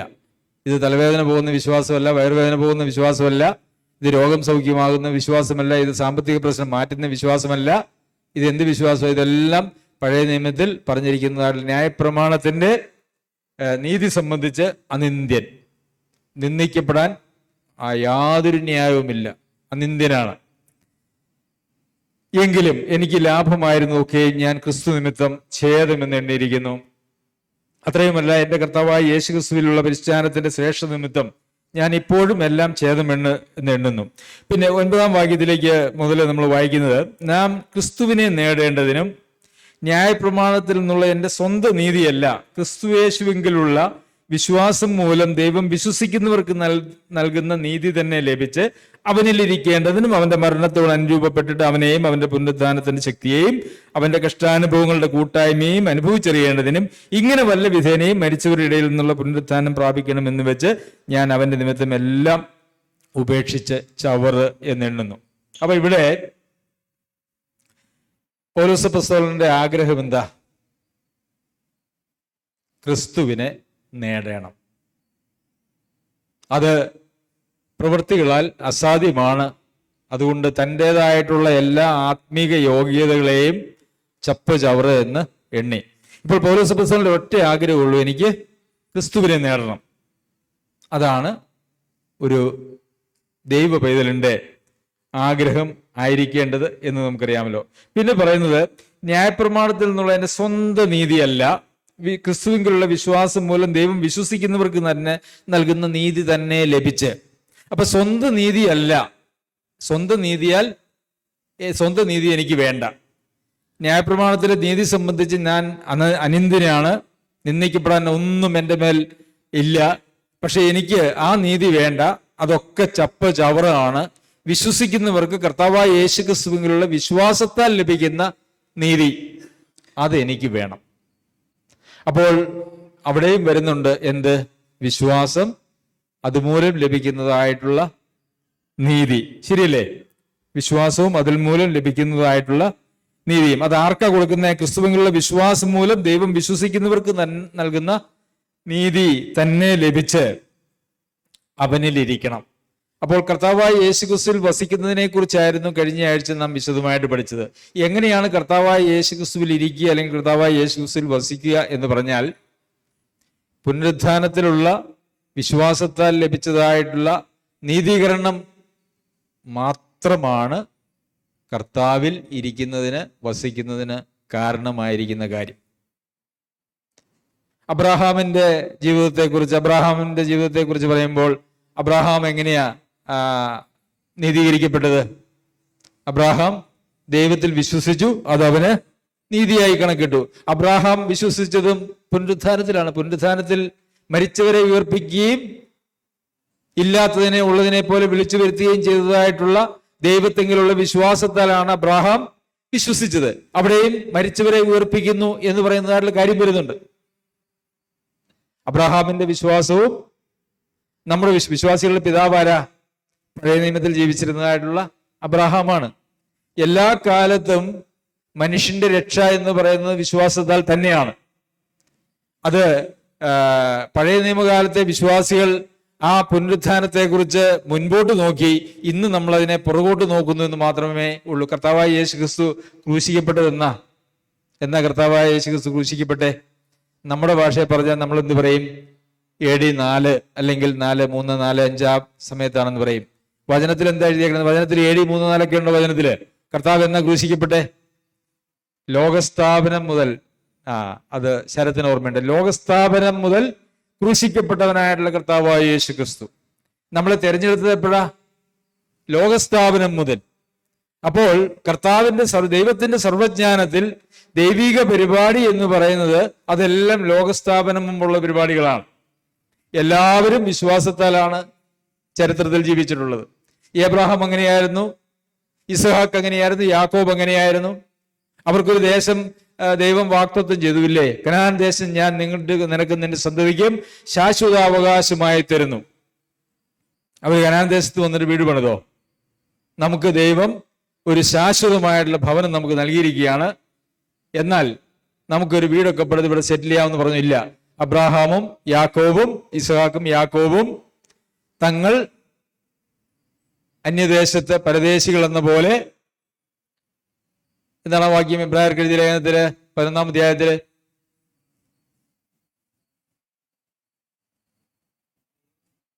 ദൈവം ശില്പിയായി നിർമ്മിച്ചതും അടിസ്ഥാനമുള്ളതുമായിട്ടുള്ള ഒരു അവരുടെ കൂടാരങ്ങളിൽ പാർത്തുകൊണ്ട്. ഈ അബ്രഹാമും ഇസ്ഹാക്കും യാക്കോബ് അവരൊന്നും വലിയ കൊട്ടാരങ്ങൾ പണിത് അവിടെ എന്നാൽ സെറ്റിലായേക്കാൻ നല്ല വിചാരിച്ചത്. അവർ കൂടാരങ്ങളിൽ പാർത്തുകൊണ്ട് ദൈവം ശില്പിയായി നിർമ്മിച്ചതും അടിസ്ഥാനമിട്ടതുമായ നഗരത്തിനായി കാത്തിരുന്നു എന്നാണ് നമ്മൾ വായിക്കുന്നത്. അപ്പോൾ അവരെ സംബന്ധിച്ചിടത്തോളം അവർക്ക് വാഗ്ദത്ത ദേശത്ത് പോലും അവർ പരദേശികളായിരുന്നു എന്നുള്ള ബോധ്യമുണ്ട്. അതെന്തുകൊണ്ടാ? അത് പുനരുദ്ധാനത്തിന്റെ ഭാഗമാണ്. പുനരുദ്ധാനത്തിലുള്ള അവരുടെ വിശ്വാസത്തിന്റെ ഭാഗമാണ്. അവരൊക്കെ 10, 100, 150 വയസ്സാകുമ്പോൾ മരിക്കുമെന്നും 130-അപ്പുറം 130-അപ്പുറം പോയില്ല എന്നറിയാവുന്നത് കൊണ്ട് ഇപ്പൊ അബ്രഹാമിന് കൊടുത്ത വാഗ്ദത്തം എന്താ? നിന്റെ സന്തതി കടൽക്കരയിലെ മണൽത്തരി പോലെയും ആകാശത്തിലെ നക്ഷത്രങ്ങളെ പോലും വലിയ ഒരു കൂട്ടമായി തീരും. ആരെക്കുറിച്ചാണ് പറഞ്ഞത്? അബ്രഹാമിന് എത്ര മക്കളുണ്ടായിരുന്നു? അബ്രഹാമിന് ലഭിച്ചത് ഒരാള് അല്ലേ, അല്ലെങ്കിൽ ഇപ്പോൾ 2. പിന്നെ ഇനിയിപ്പോ ഇസ്രായേൽ ജനത്തെ മുഴുവൻ എടുത്താൽ കടൽക്കരയിലെ മണൽത്തരി പോലെ ഉണ്ടോ? ഇസ്രായേലില് 80 ലക്ഷം യഹൂദന്മാരെ ഉള്ളൂ എന്നാ പറയുന്നത്. ലോകത്ത് എല്ലായിടത്തും കൂടെ കൂടിയാൽ അത് 2 കോടിയോ ഏറെ കൂടി വന്നാൽ 2.5 കോടിയാവുള്ളൂ. അവിടെ അതിനേക്കാൾ എത്രയോ ജനസംഖ്യയുള്ള രാജ്യമാണ് നമ്മുടെ രാജ്യം. എന്നാൽ അബ്രഹാമിന് കടൽക്കരയിലെ മണൽത്തരി പോലെ ആകാശത്തിലെ നക്ഷത്രങ്ങളെ പോലെ സന്തതി ഉണ്ടാവും എന്ന് പറയുന്നത് അബ്രഹാം വിശ്വസിച്ചു, അത് അവന് നീതിയായി കണക്കിട്ടു. അതുപോലെ വിശ്വസിക്കുന്നവർക്ക് ലഭിക്കുന്നതായിട്ടുള്ള ദൈവിക നീതിയുടെ അടിസ്ഥാനത്തിൽ താൻ വിശ്വാസികളുടെ പിതാവ് എന്നുള്ള നിലയിൽ തനിക്ക് ഉണ്ടാകുവാനായിട്ടുള്ള വിശ്വാസത്തിൽ ഉണ്ടാകുവാനായിട്ടുള്ള മക്കളെ കുറിച്ചാണ് പറഞ്ഞത്. അത് അബ്രഹാം വിശ്വസിച്ചപ്പോൾ അബ്രഹാം വിചാരിച്ചു, ഞാൻ ഇവിടെ എത്ര വീടുപെടുതാലും കടൽക്കരയിലെ മണൽ പോലെയോ അതല്ലെങ്കിൽ ആകാശത്തിലെ നക്ഷത്രങ്ങളെ പോലെയുള്ള സന്തതികളെ ഒന്നും പാർപ്പിക്കാനായിട്ട് കഴിയില്ല. അതുകൊണ്ട് നമുക്ക് തൽക്കാലം കൂടാരങ്ങളിൽ വാസിച്ചുകൊണ്ട് ദൈവം അവർക്കൊക്കെ വേണ്ടി ഒരുക്കുന്നതായിട്ടുള്ള ഒരു ഭവനമുണ്ടല്ലോ, ഒരു നഗരമുണ്ടല്ലോ, അതിനായിട്ട് കാത്തിരിക്കാമെന്ന് വിചാരിച്ചു. വിശ്വാസത്താൽ എബ്രഹാമും അവരൊക്കെ വിശ്വാസത്താലാണ് ജീവിച്ചത്. അങ്ങനെ വിശ്വാസത്താൽ ജീവിച്ചതായിട്ടുള്ള അനേകം ആളുകളുടെ ചരിത്രമാണ് നമുക്ക് എബ്രായർക്ക് എഴുതിയ ലേഖനം 11-ാമത്തെ അധ്യായത്തിൽ നമുക്ക് കാണുവാനായിട്ട് കഴിയുന്നത്. ശരി, ഫിലിപ്പി ലേഖനത്തിലേക്ക് വരുമ്പോൾ അവനിൽ ഇരിക്കേണ്ടതിനും, അപ്പോൾ അവനിൽ ഇരിക്കണമെങ്കിൽ എന്ത് ചെയ്യണം? കർത്താവായ യേശുക്രിസ്തുവിന്റെ പുനരുത്ഥാനത്തിലുള്ള വിശ്വാസത്താൽ നീതീകരിക്കപ്പെട്ട ആളുകൾക്കാണ് അവനിൽ ഇരിക്കുവാനായിട്ട് കഴിയുന്നത്. പിന്നെ അവന്റെ മരണത്തോട് അനുരൂപപ്പെട്ടിട്ട്, അവന്റെ മരണത്തോട് അനുരൂപപ്പെടുക. കർത്താവായ യേശുക്രിസ്തുവിന്റെ മരണത്തോട് എങ്ങനെയാ അനുരൂപപ്പെടുന്നത്? എങ്ങനെയാ? സ്നാനത്തിൽ അവനിൽ വിശ്വസിച്ചു. അപ്പോൾ ഈ വിശ്വാസം എന്ത് എന്നുള്ളത് കൊണ്ട് നമുക്ക് കൃത്യമായിട്ട് വരണം. അവന്റെ മരണത്തോട് നമ്മൾ അനുരൂപപ്പെടുക എന്ന് പറഞ്ഞാൽ നാം ക്രിസ്തുവിൽ ആയാൽ നാം അവന്റെ മരണത്തോടും അവന്റെ പുനരുത്ഥാനത്തോടും അനുരൂപപ്പെടുകയാണ് ചെയ്യുന്നത്.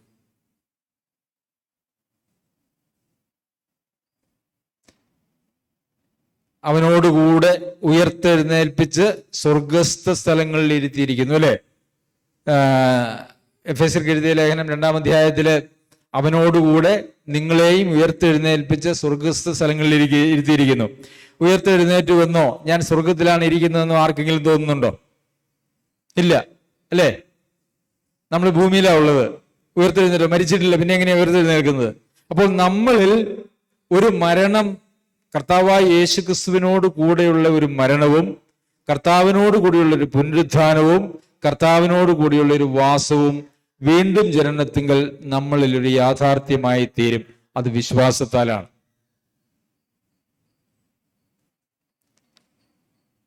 ഇപ്പോൾ ഒരാളെ രോഗിയായി കിടക്കുമ്പോൾ ഒരു ബൈബിളിലെ വിശ്വാസപ്രകാരം വിശ്വസിക്കുന്ന ഒരാള് എങ്ങനെ ചിന്തിക്കുന്നറിയാവോ?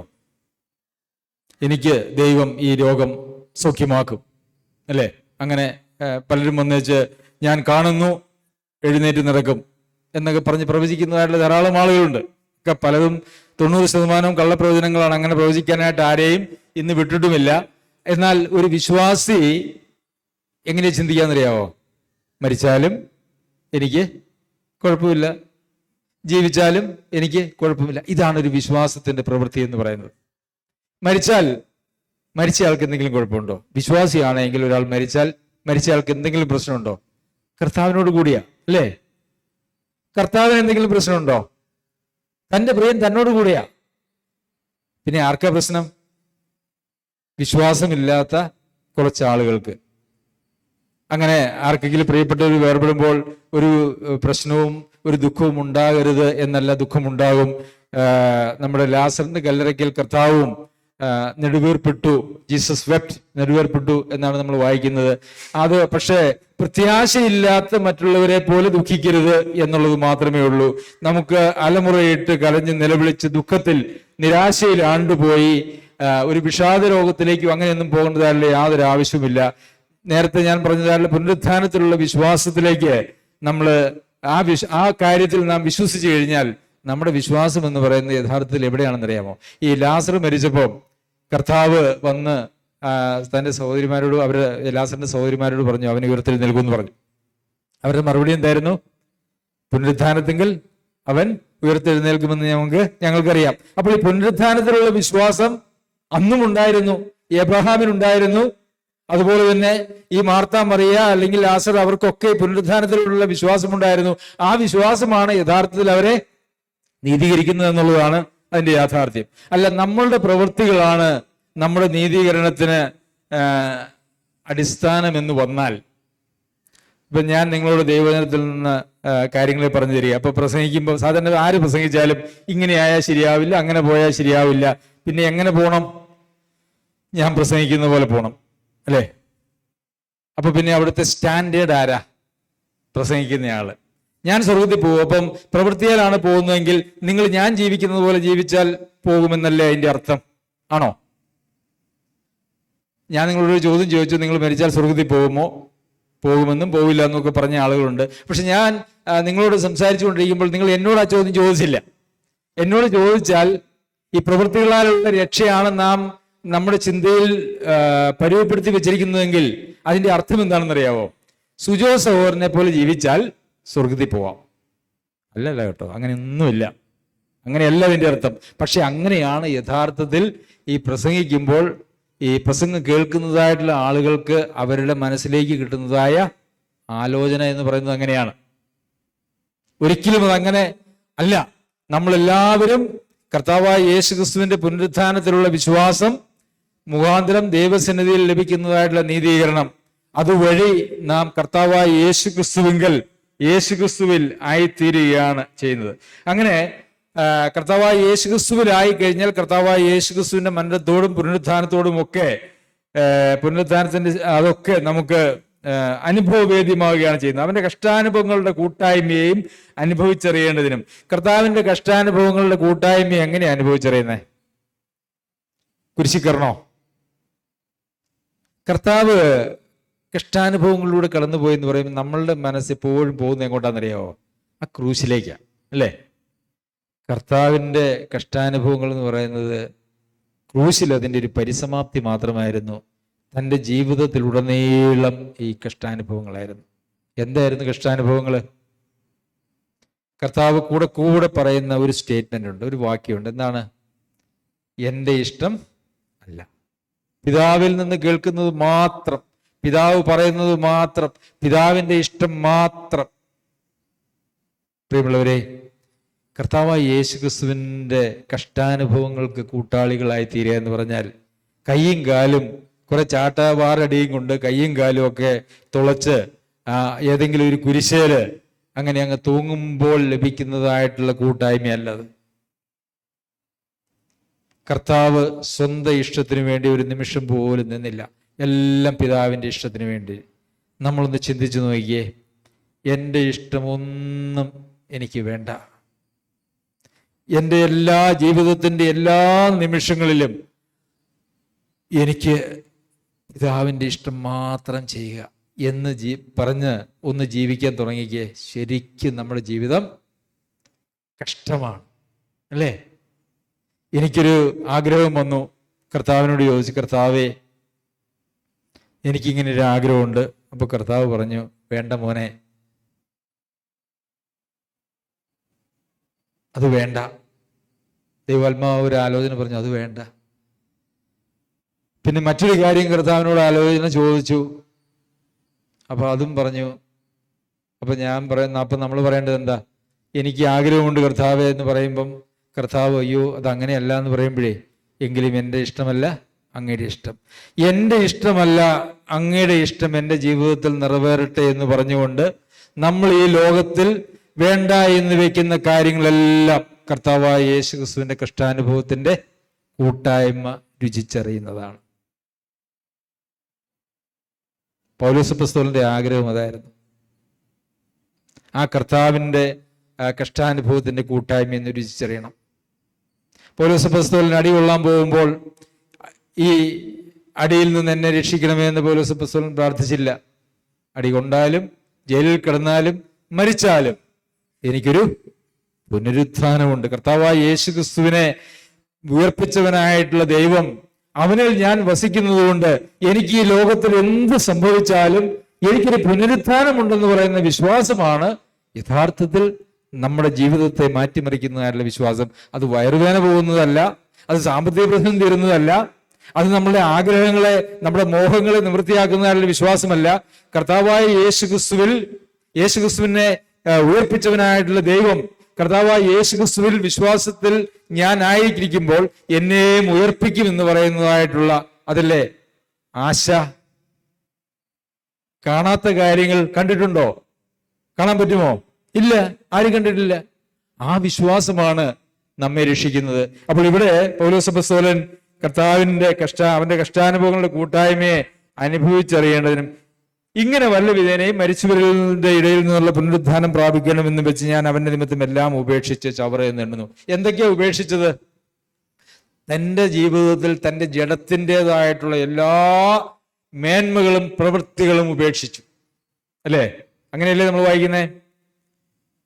പക്ഷെ എനിക്ക് ജഡത്തിലും ആശ്രയിപ്പാൻ വകയുണ്ട്, മറ്റാർക്കും ജഡത്തിൽ ആശ്രയിക്കാം എന്ന് തോന്നിയാൽ എനിക്കധികം. അപ്പോൾ എൻ്റെ ജഡത്തിൽ ആശ്രയിച്ചുകൊണ്ട് എനിക്ക് പ്രശംസിക്കാൻ കഴിയുന്നതായിട്ടുള്ള എല്ലാ കാര്യങ്ങളെയും ഞാൻ ചവറ് എന്നെണ്ണി ഉപേക്ഷിച്ചു. എനിക്ക് ഒന്നേ വേണ്ടു, വിശ്വാസത്താൽ കർത്താവായ യേശുക്രിസ്തുവിനെ മരിച്ചവരുടെ ഇടയിൽ നിന്നും ഉയർപ്പിച്ചവനായിട്ടുള്ള ദൈവം ആ കർത്താവിനോട് കൂടി എന്നെയും ഉയർപ്പിക്കുമെന്ന് പറയുന്നതായിട്ടുള്ള ആ വിശ്വാസമാണ്. ആ വിശ്വാസം മൂലം ലഭിക്കുന്നതായിട്ടുള്ള നീതീകരണമാണ് യഥാർത്ഥത്തിൽ പൗലോസ് അപ്പോസ്തലൻ ആഗ്രഹിച്ചത്. അപ്പോൾ അതിന് ആ കഷ്ടാനുഭവങ്ങളുടെ കൂട്ടായ്മ അനുഭവിച്ചറിയണം. കർത്താവായ യേശുക്രിസ്തുവിൽ വസിക്കുമ്പോൾ അല്ലേ, ഇപ്പൊ എൻ്റെ കൈ ഈ ശരീരത്തിൽ വസിക്കുമ്പോൾ ഈ ശരീരത്തിന് സംഭവിക്കുന്നതായിട്ടുള്ള എല്ലാ കാര്യങ്ങളും ഈ കൈക്ക് ബാധകമാണ്. അല്ലേ? കൈക്ക് മാത്രമായിട്ട് ഒരു നിലനിൽപ്പില്ല, ശരീരത്തോട് ചേർന്നാണുള്ളത്. അപ്പോൾ കർത്താവായ യേശുക്രിസ്തുവിൽ നാം വസിക്കുകയും നമ്മുടെ എല്ലാ ഇഷ്ടങ്ങളും വേണ്ട എന്ന് വെച്ച് കർത്താവായ യേശുക്രിസ്തു വെക്കുകയും ചെയ്യുമ്പോൾ യഥാർത്ഥത്തിൽ നാം കർത്താവായ യേശുക്രിസ്തുവിന്റെ കഷ്ടാനുഭവങ്ങളുടെ കൂട്ടായ്മയാണ് അനുഭവിച്ചറിയുന്നത് എന്ന് നമുക്ക് കാണുവാനായിട്ട് കഴിയും. ലഭിച്ചു കഴിഞ്ഞുവെന്നോ തികഞ്ഞവനായി എന്നോ അല്ല. ഇപ്പം നമ്മൾ ചിന്തിക്കുന്നത് എന്താ? ലഭിച്ചു കഴിഞ്ഞുവെന്നോ തികഞ്ഞവനായി എന്നോ അല്ലേ? നമ്മൾ അങ്ങനെ നമ്മൾ സ്വർഗത്തിൽ പോകുമെന്ന് ചോദിച്ചപ്പോൾ ഇല്ല എന്ന് പറഞ്ഞതിന് കാരണം എന്താ? ലഭിച്ചു എന്ന് വിശ്വാസമില്ല, അല്ലേ? ഉറപ്പില്ല. തികഞ്ഞവനുമല്ല, തികഞ്ഞവളുമല്ല. അതുകൊണ്ടല്ലേ നമ്മൾ ആ സംശയം പറഞ്ഞേ? പൗലോസ് അപ്പോസ്തലനും അതേ മനോഭാവത്തോടു കൂടിയാ പറഞ്ഞേക്കണേ. ലഭിച്ചു കഴിഞ്ഞു എന്ന് ഞാൻ വിചാരിക്കുന്നില്ല, തികഞ്ഞവനുമല്ല. പിന്നെ എന്താണ്? ഞാൻ ക്രിസ്തു യേശുവിനാൽ പിടിക്കപ്പെട്ടിരിക്കുന്നത് കൊണ്ട് എനിക്കും അത് പിടിക്കാമോ എന്ന് വെച്ച് പിന്തുടരുന്നതേ ഉള്ളൂ. അപ്പോൾ കർത്താവായ യേശു ക്രിസ്തുവിനാൽ പിടിക്കപ്പെട്ടിരിക്കുന്നത് കൊണ്ട് വീണ്ടും ജന്മത്തെങ്കിൽ കർത്താവായ യേശു ക്രിസ്തുവിനാൽ ഒരു വ്യക്തി പിടിക്കപ്പെടുകയാണ് ചെയ്യുന്നത്. കർത്താവ് പിടിച്ചാൽ മറ്റാർക്കും നമ്മെ പിടിച്ചു പറിച്ചുകൊണ്ട് പോകാൻ പറ്റില്ല. പറ്റുമോ? കർത്താവിൻ്റെ പിടി പിടിപ്പിച്ച് നമ്മളെ കൊണ്ടുപോകാൻ ആർക്കും പറ്റില്ല. നമുക്ക് സ്വന്തം ത്യജിച്ചു പോകാമെന്ന് മാത്രമേ ഉള്ളൂ.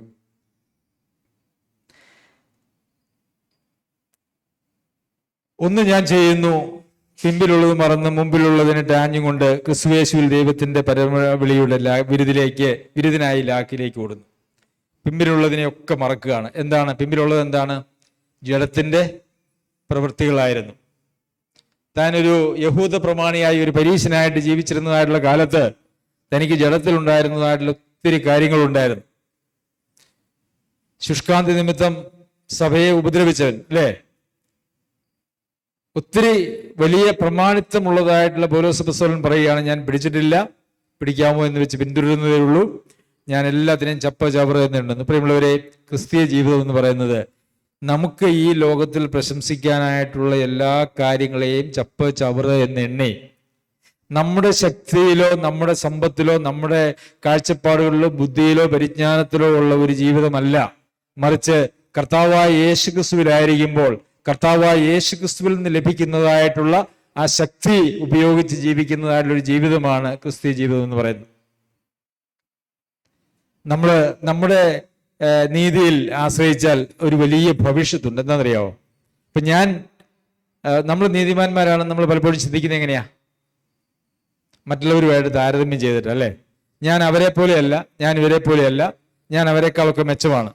അപ്പോൾ പറയുമ്പോൾ എന്താണ് നാം പറയുന്നതെന്നറിയാമോ? നാം അവിടെ എന്താണ് യഥാർത്ഥത്തിൽ പ്രഖ്യാപിക്കുന്നതെന്നറിയാമോ? ഞാൻ നീതിമാനാണ്, മറ്റുള്ളവരാരും എൻ്റെ നീതിയുടെ അടുത്ത് എത്തിയിട്ടില്ല. അപ്പൊ നമ്മൾ എന്ത് പറയും? നമ്മളെല്ലാവരെയും വിധിക്കും. മറ്റുള്ളവരെ വിധിക്കുന്ന ഒരു മനോഭാവത്തിലേക്ക് മാത്രമേ ഈ സ്വയനീതിയിൽ പ്രശംസിക്കുന്നതായിട്ടുള്ള ആളുകൾക്ക് എത്തിച്ചേരുവാനായിട്ട് കഴിയുള്ളൂ. എന്നാൽ പൗലോസ് അപ്പോസ്തലൻ പറയുന്നു, എൻ്റെ സ്വന്തമായിട്ടുള്ള പ്രവർത്തനങ്ങളെല്ലാം, ഒരു കാര്യം നാം മനസ്സിലാക്കണം, കർത്താവായ യേശുക്രിസ്തുവിന്റെ നിലവാരത്തിൽ എത്താത്തതായിട്ടുള്ള എല്ലാ ആളുകളും പാപത്തിൽ തന്നെയാണ്, അല്ലേ? കർത്താവായ യേശുക്രിസ്തു ആണ് നീതിയുടെ, കർത്താവായ യേശുക്രിസ്തു തന്നെയാണ് നീതി. സമയം ഒത്തിരിയായി, ഒരു അംശം പോലും പറയാനായിട്ട് സാധിച്ചിട്ടില്ല. നമുക്ക് തുടർന്നുള്ള ക്ലാസ്സുകളിൽ ഇതിനെക്കുറിച്ച് ചിന്തിക്കാം. കർത്താവായ യേശുക്രിസ്തു ആണ് നീതി. നമ്മൾ കൊരിന്ത്യർ ലേഖനത്തിൽ അതല്ലേ വായിക്കുന്നത്? കൊരിന്ത്യർക്ക് എഴുതിയ 1-ാം ലേഖനം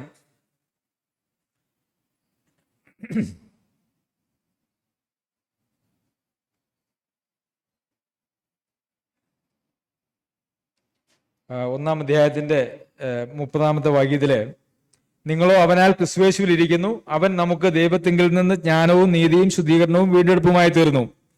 ദൈവത്തിങ്കിൽ നിന്ന് ജ്ഞാനവും നീതിയും. അപ്പോൾ കർത്താവായ യേശുക്രിസ്തുവാണ് നീതി. ആ കർത്താവായ യേശുക്രിസ്തു നമ്മുടെ ഉള്ളിൽ വസിക്കുമ്പോൾ നമുക്ക് ലഭിക്കുന്നതാണ് നീതി.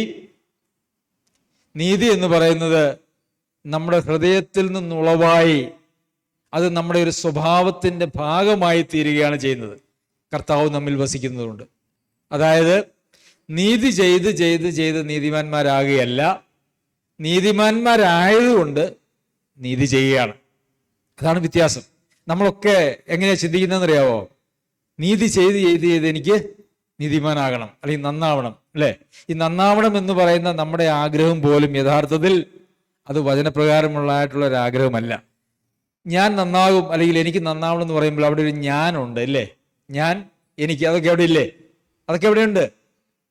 പക്ഷെ എന്നെ ക്രൂശിച്ചിട്ടില്ലേ? എന്നെ ത്യജിച്ചിട്ടില്ലേ? കർത്താവിന് പിന്നാലെ പോകുവാനായിട്ട് തീരുമാനിച്ച നാളിൽ തന്നെ കർത്താവ് പറഞ്ഞത് എന്താ? തന്നെത്താൻ ത്യജിച്ച് നാൾ തോറും തൻ്റെ ക്രൂശും എടുത്ത് എൻ്റെ പിന്നാലെ വരാത്തവൻ ആരും എൻ്റെ പിന്നാലെ വരേണ്ടതാണ്. അപ്പോൾ ഞാൻ നന്നാകുമെന്നല്ല യഥാർത്ഥത്തിൽ. ഒരു പരാജയം പറ്റിയാൽ, ഒരു പ്രസംഗം കേട്ടാൽ നമ്മൾ ചിന്തിക്കേണ്ടത് ഞാൻ ഇനി നന്നാകാൻ പോകുന്നില്ല. അത് നമ്മുടെ ജഡം നമ്മളെ പറ്റിക്കുന്ന ഒരു കാര്യമാണ്. അങ്ങനെ നന്നായതായിട്ടുള്ള ആരെയെങ്കിലും ഒന്ന് കാണിച്ചു തരാമോ? നിങ്ങളുടെ ജീവിതത്തെക്കുറിച്ച് ഒന്ന് ചിന്തിച്ചു നോക്കിയേ. ഞാൻ ഇന്ന് മുതൽ നന്നാകാൻ പോവാന്ന് ഓരോ പ്രസംഗവും കഴിയുമ്പം നിങ്ങളൊക്കെ ചിന്തിച്ചിട്ടില്ലേ? ഇന്ന് മുതൽ നന്നാകാൻ പോവാണ്. ഇന്ന് വരെ സാധിച്ചിട്ടുണ്ടോ? ഇല്ല, സാധിക്കില്ല, ഇനിയും സാധിക്കില്ല. അപ്പൊ പിന്നെ എന്നാണ് ഈ നന്നാവല് നടക്കുക? അത് ഒരിക്കലും നടക്കില്ല. അപ്പൊ പിന്നെ എന്താ ചെയ്യണ്ടേ? നമുക്കൊരു പരാജയം പറ്റിയാൽ നമ്മൾ എന്താ ചെയ്യണ്ടേ? കർത്താവേ, ഞാൻ നന്നാകാൻ പോവാന്നല്ല, ഞാൻ നിന്നോടുകൂടി മരിക്കുന്നു. ഞാനില്ല എന്ന് കർത്താവിൻ്റെ അടുക്കിലേക്ക് ഞാൻ എന്നെ തന്നെ നിന്റെ സന്നിധിയിൽ മരണത്തിന് ഏൽപ്പിക്കുന്നു. അല്ലെങ്കിൽ അങ്ങയുടെ ആ കഷ്ടാനുഭവത്തിന്റെ ആ രുചി അത് എനിക്കും ഒന്ന് അനുഭവിച്ചറിയേണ്ടതിന് ഞാൻ ഇല്ലാതെയാവുന്നു. കർത്താവെ, എന്നോട് കരുണ കാണിക്കണം. കർത്താവിനെ കുറിച്ച് പറയുന്ന ഉറച്ച നിലവിളിയോടും കണ്ണുനീരോടും ഉറച്ച നിലവിളിയോടും കൂടെ, അല്ലേ, അപേക്ഷിക്കുകയും ഭയഭക്തി നിമിത്തം മറുപടി ലഭിക്കുകയും ചെയ്തു. അപ്പോൾ ഞാൻ നന്നാകാൻ പോവാന്ന് വിചാരിച്ച് നമ്മൾ ആരും ചിന്തിച്ചിട്ടൊരു കാര്യമില്ല. ഞാൻ എഴുതി തരാം, ഒരു കാലത്തും ഞാൻ ഉള്ളിടത്തോളം കാലം നമുക്ക് നന്നാകാനായിട്ട് പറ്റില്ല. തന്നെ കർത്താവിന്റെ പിന്നാലെ ഒത്തിരി ആളുകൾ എപ്പോഴൊക്കെ കൂടിയോ കർത്താവ് അപ്പം ഉപദേശവും കടുപ്പമാക്കി. ശരിയാണോ? ആദ്യം കർത്താവിന്റെ പിന്നാലെ കുറെ ആളുകൾ കൂടി കർത്താവ് പറഞ്ഞു, ഞാൻ ജീവന്റെ അപ്പമാകുന്നു, എന്നെ ഭക്ഷിക്കാത്തവനൊന്നും ആർക്കും നിത്യജീവൻ ലഭിക്കില്ല എന്നൊക്കെ പറഞ്ഞു. ഇത് കഠിന വാക്ക് എന്ന് പറഞ്ഞ് എല്ലാം എരിയിട്ട് പോയി. 12 പേര് അവശേഷിച്ച് കർത്താവ് പറഞ്ഞു, നിങ്ങളും എന്നെ പൊക്കോളാൻ പറഞ്ഞു. പിന്നെ ഒരിക്കലും ഒത്തിരി ആളുകൾ കർത്താവിന്റെ പിന്നാലെ കൂടി. അപ്പൊ കർത്താവ് പറഞ്ഞു, എന്റെ പിന്നാലെ വരുന്നവൻ തന്നെ ത്യജിച്ച് നാൾതോറും ക്രൂശുമെടുത്ത് എന്റെ പിന്നാലെ വരാത്തവൻ ആർക്കും എനിക്ക് യോഗ്യനല്ല. എന്നേക്കാൾ അധികമായി അപ്പനെയോ അമ്മയെയോ ഭാര്യയെയോ ഭർത്താവിനെയോ സഹോദരന്മാരെയോ മറ്റ് യാതൊന്നിനെയുമോ സ്നേഹിക്കുന്നവൻ എന്റെ പിന്നാലെ വരാൻ യോഗ്യനല്ല എന്ന് പറഞ്ഞു. വിശ്വാസ ജീവിതം എന്ന് പറഞ്ഞാൽ വിശ്വാസം ദാനമാണ്, വിശ്വസിച്ചാൽ മതി. പക്ഷേ ആ വിശ്വാസം നമ്മൾ ഉളവാകണമെങ്കിൽ ഇതെല്ലാം നമ്മൾ ത്യജിക്കേണ്ടത് ആവശ്യമാണ്. ഇതൊന്നും ത്യജിക്കാതെ നമ്മളൊക്കെ ഓരോ കാലങ്ങളിൽ ഏറ്റുപറഞ്ഞു സ്വർഗത്തിൽ പോകാൻ വേണ്ടി ആരോ ഒന്ന് നമ്മളോട് പറഞ്ഞു നരകത്തിൽ പോയാൽ, നരകം കേൾക്കുമ്പോൾ തന്നെ നമുക്കൊരു ഭീതിയുണ്ട് ചെറുപ്പത്തിൽ, അല്ലേ? നമ്മളൊക്കെ വളർന്നു വന്ന സാഹചര്യങ്ങളിൽ നരകം സ്വർഗം എന്ന് പറയുന്നതായിട്ടുള്ള കാഴ്ചപ്പാടുകൾ നമുക്കുണ്ട്.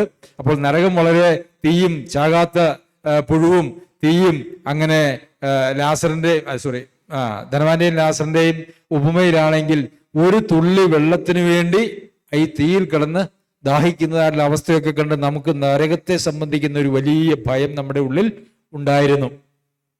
അങ്ങനെ ആരോ വന്നേച്ച് പറഞ്ഞു, നിങ്ങൾ ഇപ്പോൾ മരിച്ചാൽ നിങ്ങൾ സ്വർഗത്തിൽ പോവോ നരകത്തിൽ പോവോ എന്ന് ചോദിച്ചു. അപ്പൊ നമ്മുടെ ഉള്ളിൽ ഒരു പേടിയുണ്ടായി ആ നരകത്തിലേക്ക് പോകാൻ. അപ്പൊ അവര് പറഞ്ഞു തന്നു, എന്താണ്, നിങ്ങൾ യേശുവിനെ കർത്താവും രക്ഷിതാവുമായിട്ടൊന്ന് ഏറ്റുപറഞ്ഞ് സ്വീകരിച്ചാൽ നിങ്ങൾ രക്ഷിക്കപ്പെടും, പിന്നെ നിങ്ങൾ എപ്പോഴും സ്വർഗത്തിലായിരിക്കും, നിങ്ങൾ ഒരിക്കലും നരകത്തിൽ പോയില്ല എന്ന് പറഞ്ഞപ്പോൾ നമ്മൾ അസുരക്ഷിതമായ ചെലവില്ലാത്തതായിട്ടുള്ള വഴി നമ്മളങ്ങ് തിരഞ്ഞെടുത്തു. എന്താണ്? ഏറ്റുപറഞ്ഞു.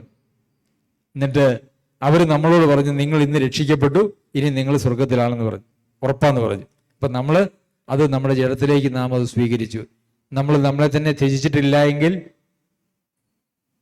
നമുക്ക് മൂല്യമുള്ളതൊക്കെ ഈ ലോകത്തിലാണ്, ലോകത്തിന്റെ സുഖങ്ങളും അതിന്റെ താല്പര്യങ്ങളുമാണ്. അല്ലെങ്കിൽ ഈ ലോകത്തിൽ നമ്മുടേതായിട്ടുള്ള ഒരു രാജ്യം സ്ഥാപിക്കുന്നതിന്റെ തിരക്കിലും ആഗ്രഹത്തിലും മോഹത്തിലുമാണ് നാം ജീവിക്കുന്നതെങ്കിൽ ദൈവരാജ്യത്തിന്റെ മോഹങ്ങളൊന്നും നമ്മിൽ വർക്കുകയില്ല, പ്രവർത്തിക്കില്ല. ദൈവരാജ്യത്തിന് വേണ്ടി പ്രവർത്തിക്കാൻ ദൈവം തെരഞ്ഞെടുത്ത ആളുകളാണ് യഥാർത്ഥത്തിൽ വീണ്ടും ജന്മം പ്രാപിച്ചതായിട്ടുള്ള ആളുകൾ എന്ന് പറയുന്നത്. അപ്പോൾ നമ്മുടെ പ്രവൃത്തിയിലല്ല ആശ്രയിക്കേണ്ടത് എന്നുള്ളത് വളരെ ശക്തമായി നാം അത് മനസ്സിലാക്കേണ്ടത് ആവശ്യമുണ്ട്. നമ്മുടെ പ്രവൃത്തിയിൽ, നമ്മുടെ നീതിപ്രവൃത്തികളിൽ ആശ്രയിച്ചുകൊണ്ട് നമുക്ക് ദൈവരാജ്യത്തിലെത്താൻ ആഗ്രഹിച്ചാൽ പ്രിയമുള്ളവരെ, അത് അസാധ്യമായിട്ടുള്ളൊരു കാര്യമാണ്. കർത്താവ് അങ്ങനെ ചില നീതിപ്രവൃത്തികളുടെ ലിസ്റ്റൊക്കെ പറഞ്ഞു, അല്ലേ? നിന്റെ കണ്ണ് നിനക്ക് ഇടർച്ച വരുന്നുവെങ്കിൽ ചൂഴ്ന്നെടുത്ത് എറിഞ്ഞു കളയുക. 2 കണ്ണുള്ളവനായി സ്വർഗരാജ്യത്തിൽ കിടക്കുന്നതിനേക്കാൾ നരകത്തിൽ പോകുന്നതിനേക്കാൾ ഒറ്റ കണ്ണുള്ളവനായി സ്വർഗരാജ്യത്തിൽ പോകുന്നതാണ് നിങ്ങൾക്ക് നല്ലത്. ആർക്കെങ്കിലും തോന്നിയിട്ടുണ്ടോ, എൻ്റെ ഒരു കണ്ണിടർച്ച വരുത്തിയപ്പം കർത്താവെ ഈ കണ്ണ് വേണ്ട, അതങ്ങ് ചൂഴ്ന്നെടുത്ത് കളഞ്ഞേക്കാമെന്ന് തോന്നിയിട്ടുണ്ടോ? അത് തോന്നിയിട്ടില്ലെങ്കിൽ കർത്താവിൻ്റെ നീതിയിലെത്താനായിട്ട് സാധിക്കില്ല. നമുക്ക് നമ്മുടെ നീതിയിലെത്താനായിട്ട് സാധിക്കില്ല. കർത്താവിൻ്റെ നീതിയിൽ നമ്മൾ ആശ്രയിച്ചേ പറ്റൂ. ഇടം കൈ അറിയാതെ വലം കൈയും കൊണ്ട് എന്തെങ്കിലും ചെയ്യാൻ പറ്റുമോ? കർത്താവ് അങ്ങനെയല്ലേ പറഞ്ഞേ? ഇടം കൈ അറിയാതെ നിന്റെ ഒരു കൈ ചെയ്യുന്നത് മറ്റേ കൈ അറിയാൻ പാടില്ല. സാധിക്കുമോ? അപ്പൊ നമ്മുടെ നീതി പ്രവൃത്തികൾ ദൈവസന്നിധിയിൽ ഒരു കാരണവശാലും സ്വീകാര്യമല്ല. പിതാവ് സൽഗുണപൂർണരായിരിക്കുന്ന പോലെ നിങ്ങളും സൽഗുണപൂർണരാകുവിൻ. പിതാവിനെ പോലെ ആകാനായിട്ട് നമ്മുടെ നീതി പ്രവൃത്തികൾ കൊണ്ട് സാധിക്കുമോ? ഇല്ല.